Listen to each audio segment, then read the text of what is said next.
বিসমিল্লাহির রহমানির রহিম। প্রিয় দেশবাসী, আসসালামু আলাইকুম রহমতুল্লাহি ওয়া বারাকাতুহু। আমরা এখন অবস্থান করতেছি লক্ষ্মীপুর জেলার রামগঞ্জ উপজেলার ৬ নং ইউনিয়নের ৫ নং তাহিরপুর ওয়ার্ডে। এই এলাকারই তরুণ উদ্যোক্তা জনাব কামরুল ইসলাম মামুন, তিনি দীর্ঘদিন থেকে একটি খামার পরিচালনা করে আসছেন। আমরা আজকে এসেছি সেই খামার পরিদর্শনে। আমরা কথা বলবো এই খামারের উদ্যোক্তা, তরুণ উদ্যোক্তা, আমাদের সবার প্রিয় জনাব মামুন সাহেবের সাথে।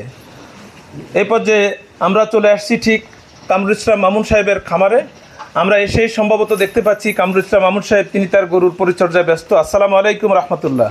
আসসালামু আলাইকুম। ওয়ালাইকুম আসসালাম রাহমাতুল্লাহি ওয়া বারাকাতুহু। মামুন ভাই কেমন আছেন? জি আলহামদুলিল্লাহ, খুব ভালো আছি। আপনি কেমন আছেন? আছি আলহামদুলিল্লাহ। আমরা ডিপিসি টেলিভিশনের পরিবারের পক্ষ থেকে আপনাকে জানাচ্ছি আন্তরিক শুভেচ্ছা ও অভিনন্দন। আপনি কতদিন যাবত এই খামারি ব্যবসার সাথে নিজেকে সম্পৃক্ত করেছেন? আমি প্রায় দীর্ঘ 7 বছরের মতো এই খামারের সাথে সম্পৃক্ত। এবং আমি প্রথমেই ডেইরি করছি। এখন আমি ডেইরিটা বাদ দিয়ে মোটামুটিভাবে ফ্যাটেনিং করতেছি, মোটা তাজাকরণ যেটা সেটা করতেছি। প্যাটেনিংটা আপনি কবে থেকে শুরু করলেন? এটা আমার প্রায় 3 বছর থেকে। আমি প্রথমে ডেইরি এবং প্যাটেনিং দুটো একসাথেই করছি। পর ডেইরিটা কিছুটা স্বাভাবিকভাবে এটা একটা লস পর্যায়ে যখন যাওয়ার সময় হয়েছে, তখন সেটা আপাতত একটু স্টপ রাখছি। পরে আমি এখন প্যাটেনিংয়ের সাথে জড়িত। ওইদিকে দেখেন, এখন প্যাটেনিংয়ের সাথে জড়িত। আপনি শুরুতে আপনার এই ডেইরি এবং প্যাটেনিংয়ের পথযাত্রা কয়টা সেট এবং কয়টা গরু দিয়ে শুরু করেছিলেন? আমি তো প্রথম দুটা গরু দেখে শুরু করছি। প্রথম ছোট্ট একটা ঘর দিয়ে, এরপরে পর্যায়ক্রমে আমার এখন এটাকে সম্প্রসারণ করছে। হ্যাঁ, এটা অনেক বড় হয়েছে। এখন 20-30টা গরু থাকে সবসময়। আপনাকে তো আসলে স্মার্ট তরুণ বলা চলে, যে উদ্যোক্তা আপনি আসলে আজকের এই তরুণ সমাজের আইকন বলতে হবে আপনাকে। আপনার মতো তরুণরা তো এই ধরনের পেশায় আসার কথা না। আপনি কিভাবে উদ্বুদ্ধ হয়েছেন যদি তরুণদের উদ্দেশ্যে একটু বলেন? তরুণরা আসলে চাকরির পিছনে অনেক দৌড়ায়। এদিক থেকে আসেন, এদিকে আসেন, আপনি ওই দিক থেকে ধরেন, সব দিক থেকে তরুণরা আসলে চাকরির পিছনে দৌড়ায়। তো আমিও আসলে একসময় চাকরির জন্য অনেকগুলো অ্যাপ্লাই করছি, পরে চাকরি হচ্ছে না। এরপরে থেকে চাকরিতে আর অ্যাপ্লাই করা আমি করি নাই। আমি এবার নিজেকেই উদ্বুদ্ধ করতে চেষ্টা করলাম যে আমি নিজে কিছু করব। তখন থেকে সেই চিন্তাধারা থেকে আমি আসলে গরু পালনের পেশাটাই বাছাই করে নিয়েছি। এর আগে আমি অনেকগুলো ব্যবসার সাথে জড়িত ছিলাম, কিন্তু সবগুলো ব্যবসায় ফেল করছি। তো এখন পরবর্তীতে আমি গরুর ব্যবসা 2টা গরু থেকে শুরু করছি। এখন আলহামদুলিল্লাহ আমি মোটামুটি এখন একটা প্রফিটেবল পর্যায়ে আসছেন আপনি। আমাদের সমাজের আপনার মতো তরুণরা যদি আসতে চায়, আসলে এটা কি প্রফিটেবল বিজনেস বলে আপনি মনে করেন? এখন আসলে সবগুলা ব্যবসায়ী প্রফিট এবং লাভ দুটোই থাকে।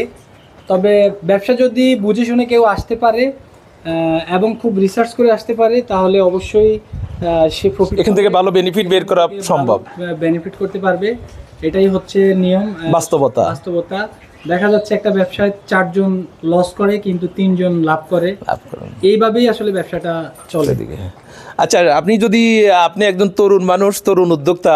আমি ঠিক তরুণদের উদ্দেশ্য যদি আপনাকে কিছু আপনার কাছ থেকে কিছু জানতে চাই, সেক্ষেত্রে আপনি তরুণদের উদ্দেশ্যে, বিশেষ করে বেকার শিক্ষিত তরুণদের উদ্দেশ্যে আপনি কি বলবেন? তরুণরা আসলে বেকার না থেকে তারা যদি শুরু করতে চায়, মানে এক্ষুনি শুরু করুক, তাহলে তাদের অভিজ্ঞতা, সফলতার আসলে পেছনে একটাই থাকে, সেটা হচ্ছে অভিজ্ঞতা। শিক্ষা থাকে না, শিক্ষাটা হচ্ছে পরে। সেক্ষেত্রে সফল হতে হলে আসলে এক্সপিরিয়েন্সটা অনেক বেশি দরকার। তো সেই ক্ষেত্রে যত দ্রুত সম্ভব শুরু করবে, তত আগেই সে সফল হবে। এটাই আসলে তরুণদের কাছে একটা মেসেজ থাকবে। আচ্ছা মামুন ভাই, আমি একটু আপনার কাছ থেকে আরেকটু জানতে চাই তরুণদের প্রয়োজনে।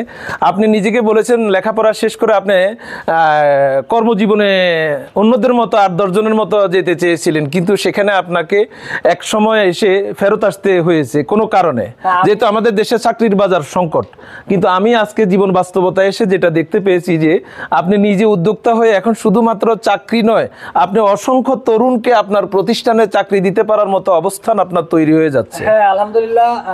আমি প্রথম ঢাকাতে ছিলাম, ঢাকাতে একটা চাকরি করছি প্রাইভেট কোম্পানিগুলোতে।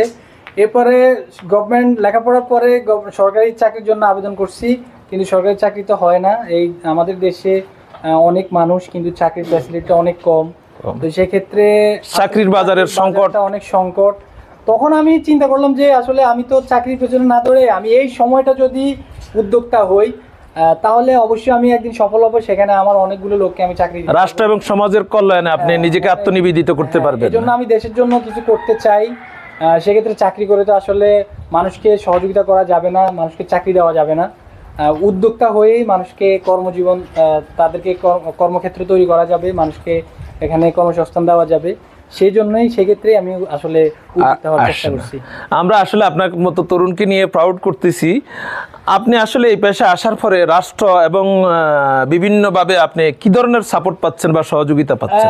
আমাদের আসলে রাষ্ট্রীয়ভাবে বড় ধরনের কোনো সহযোগিতা আমি এখনো পাই নাই, আমরা পাই নাই। যা থেকে আসলে আমরা অনেকবার চেষ্টা করছি তাদের সাথে যোগাযোগ করার, তারা আসলেই সহযোগিতা করে নাই। তো সেক্ষেত্রে আসলে রাষ্ট্রের বড় একটা সাপোর্ট কিন্তু এখানে উদ্যোক্তাদের ক্ষেত্রে অনেক প্রয়োজন। যদি রাষ্ট্র এখানে এই ক্ষেত্রে সাপোর্ট করে, দেশের বেকারত্ব গোছাতে হলে, তরুণদেরকে কর্মসংস্থানের ব্যবস্থা করতে হলে, এই ধরনের উদ্যোক্তা তৈরি করতে হলে, রাষ্ট্রের মধ্যে বেকারত্ব গোছানোর জন্য উদ্যোগ গ্রহণ করতে হলে আপনার এই কথাগুলো অতি প্রয়োজন বলে আমি মনে করি। আপনি কি মনে করেন? হ্যাঁ, অবশ্যই রাষ্ট্র কিন্তু এখানে সবার আগে এগিয়ে আসতে হবে।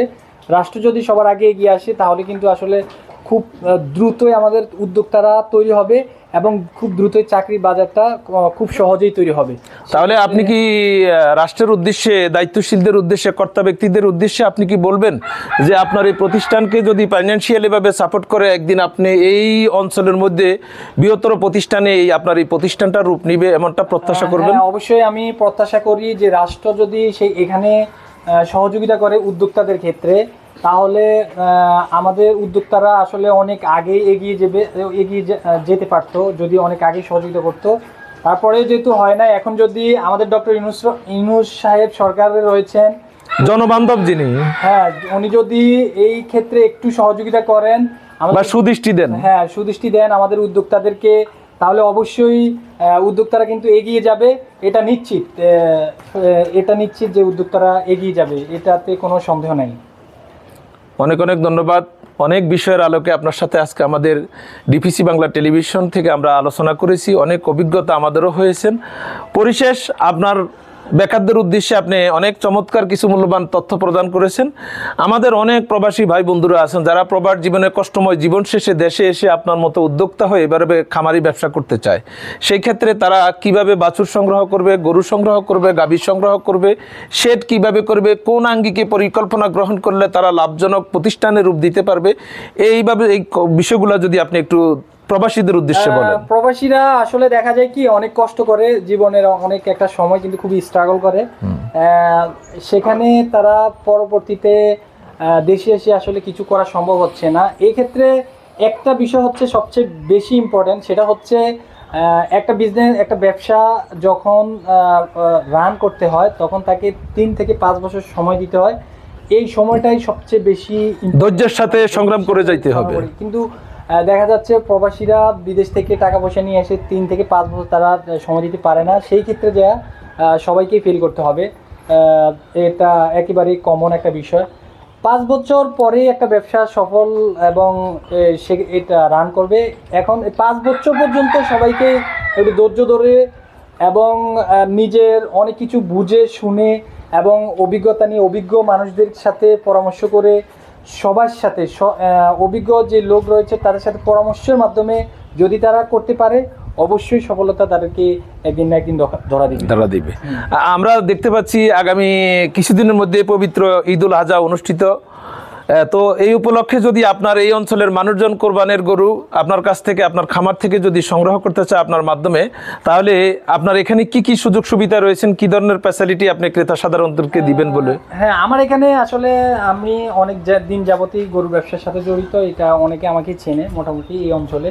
তো যারা আমার এখানে গরু ক্রয় করতে আসবে তারা তাদের বাচ্চা এবং ফ্যামিলি সহ, তাদের ফুল টিম মেম্বার সহ আমাদের এখানে আসতে পারবেন। আমাদের এখানে এবং দেখার সুযোগ রয়েছে, এখানে দেখার সুযোগ রয়েছেন।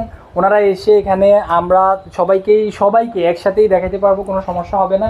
এবং তিনি যেই আমাদের সবচেয়ে বেশি ইম্পর্টেন্ট হচ্ছে যদি কোনো গরু অসুস্থ থাকে সেই গরুটা উনি চেঞ্জ করে নিতে পারবেন এবং ঈদের দিন আমাদের এখান থেকে গরু নিতে পারবেন, কোনো সমস্যা নাই। যেমন আমাদের সবচেয়ে বড় একটা বিষয় হচ্ছে গত বছর আমাদের এখানেই কোরবানি করে ওনারা নিয়েছেন, যেহেতু ওনাদের বাড়িতে সে ধরনের প্লেস ছিল না, তখন ওনারা সবাই আমাদের এখানে আসছেন, এখান থেকে কোরবানি করে ওনারা নিয়ে গেছেন। তো সেক্ষেত্রে আমাদের এই ধরনের অপরচুনিটি থাকবে, এই ধরনের ফ্যাসিলিটি আপনার এখানে রয়েছে? হ্যাঁ, এই ধরনের ফ্যাসিলিটি আছে, কোনো সমস্যা হবে না ইনশাআল্লাহ। আচ্ছা, আপনার এখান থেকে আপনার খামার থেকে গরু ক্রয় করলে ক্রেতা সাধারণদেরকে ট্রান্সপোর্ট ফ্যাসিলিটি দিয়ে কি তার গন্তব্য পর্যন্ত পৌঁছে দেওয়ার ব্যবস্থা রয়েছে? হ্যাঁ ইনশাআল্লাহ, আমরা আমাদের এখান থেকে গরু কিনে আপনি ঈদের আগের দিন পর্যন্ত আপনি রেখে দিতে পারবেন, যদি আপনার বাসা দূরে হয়। সেক্ষেত্রে আমরা আপনাকে ঈদের আগের দিন আপনার বাসায় পৌঁছে দেবো। আপনাকে ক্রয় মূল্যের সাথে বাড়তি একটা চার্জ দিতে হবে নাকি? না, কোনো চার্জ দিতে হবে না, সেটা আপনার সাথে আলাপ আলোচনার মাধ্যমে আমরা একটা ডিসকাস করে নেবেন। তখন আমরা ঈদের আগের দিন আপনার বাসায় পৌঁছে দেবো, আপনাকে কোনো ডেলিভারি করব, আপনাকে কোনোভাবেই হ্যাসেল করতে হবে না, আপনি নিশ্চিন্তে থাকবেন। এবং ঈদের আগের দিন পর্যন্ত যদি আপনার গরুর কোনো সমস্যা হয় আমরা সেটা ড্রাইভারেজ বহন করব।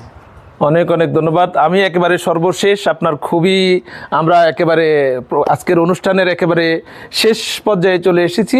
আমি তরুণ উদ্যোক্তা জনাব কামরুল ইসলাম মামুন ভাইয়ের কাছ থেকে আমি সর্বশেষ যে বিষয়টি জানতে চাবো, আমাদের দেশের তরুণরা এবং প্রবাস থেকে প্রবাসীরা যদি আপনার কাছ থেকে পরামর্শ নিয়ে এই ধরনের খামার করে বা খামার করতে চায়, সেই ক্ষেত্রে আপনি তাদেরকে কী ধরনের সহায়তা করতে পারবেন? পাশাপাশি আপনার সাথে যোগাযোগ করার জন্য আপনার ঠিকানা এবং মোবাইল নম্বরটা যদি আপনি ডিপিসির মাধ্যমে জাতিকে বলেন। হ্যাঁ, আমাকে যদি কেউ সহযোগিতা চায় আমার কাছে, অবশ্যই আমি আমার যে এক্সপিরিয়েন্স, যে অভিজ্ঞতা আছে সেগুলো সব কিছু অবশ্যই শেয়ার করব। আমার সবাই আশা করি সবাই উদ্যোক্তা হোক এবং একটা ভালো একটা পর্যায়ে আসুক, এটাই আমরা আশা করি। সবাই যদি সহযোগিতা চায় অবশ্যই আমরা সহযোগিতা করব। আমার সাথে যোগাযোগ করার জন্য আমার নাম্বার হচ্ছে 0174688349999।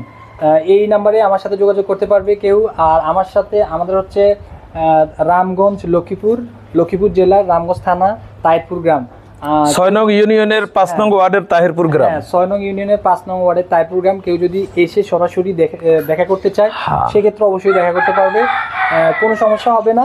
অবশ্যই আমরা সহযোগিতা করার সর্বোচ্চ চেষ্টা করবো ইনশাল্লাহ।